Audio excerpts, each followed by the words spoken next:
अगला क्वेश्चन देखते हैं। इसमें बर्कलैंड के आयन की विधि में क्या है कि जो नाइट्रिक अम्ल जो प्राप्त होता है उस नाइट्रिक अम्ल को HNO3 को सधूम्र नाइट्रिक अम्ल क्यों कहते हैं। नाइट्रिक अम्ल को जो है नाइट्रिक अम्ल को फ्यूमिक नाइट्रिक एसिड यानी कि फ्यूमिक नाइट्रिक एसिड। अब जैसे यहाँ पर जो है फ्यूमिक नाइट्रिक एसिड।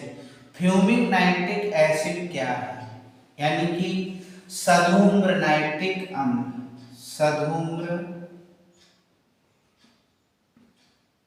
सधूम्र नाइट्रिक अम्ल समझेंगे इसको, काफी इंपॉर्टेंट होता है, कई बार पूछा हुआ है। 98% जो है नाइट्रिक अम्ल 98% सांद्रता वाला जो नाइट्रिक अम्ल होता है 98% जो नाइट्रिक अम्ल जो होता है यहाँ पर 98% सांद्रता वाला जो नाइट्रिक अम्ल होता है, इस नाइट्रिक अम्ल की एक खास विशेषता होती है कि इसके अंदर जो है पीले रंग का जो है धुआं सा निकलता रहता है। हल क्यों निकलता रहता है, क्योंकि नाइट्रिक ऑक्साइड में जो है वह नाइट्रोजन के ऑक्साइड, जैसे कि नाइट्रोजन डाइऑक्साइड है, नाइट्रोजन ट्राई ऑक्साइड है, ये ऑक्साइड जो है वो उपस्थित होते हैं। और जब नाइट्रिक अम्ल को हल्का सा जब गर्म किया जाता है तो ये जो है वो धुएं के रूप में नाइट्रिक अम्ल से बाहर निकलते हैं, धुएं के रूप में बाहर निकलते रहते हैं।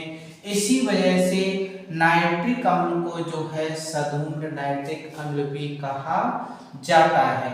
यानी 98% सांद्रता का अगर नाइट्रिक अम्ल है, ठीक है, 98% नाइट्रिक अम्ल अगर सांद्रता का नाइट्रिक अम्ल है तो उस नाइट्रिक अम्ल से जो है अगर इसे गर्म करते हैं तो चूंकि इसमें नाइट्रोजन के जो ऑक्साइड उपस्थित होते हैं, वे नाइट्रोजन के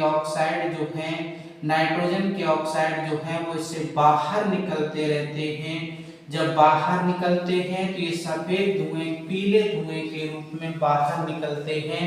इसी कारण से नाइट्रिक अम्ल को जो है वह फ्यूमिक नाइट्रिक अम्ल कहा जाता है, सधूम्र नाइट्रिक अम्ल कहा जाता है।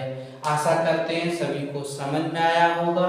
यदि समझ में आया है तो चैनल को सब्सक्राइब करें, शेयर करें, लाइक करें, जिससे कि आपको पसंद आता रहे और नए सभी लोगों को इसकी इंफॉर्मेशन प्राप्त होती रहे।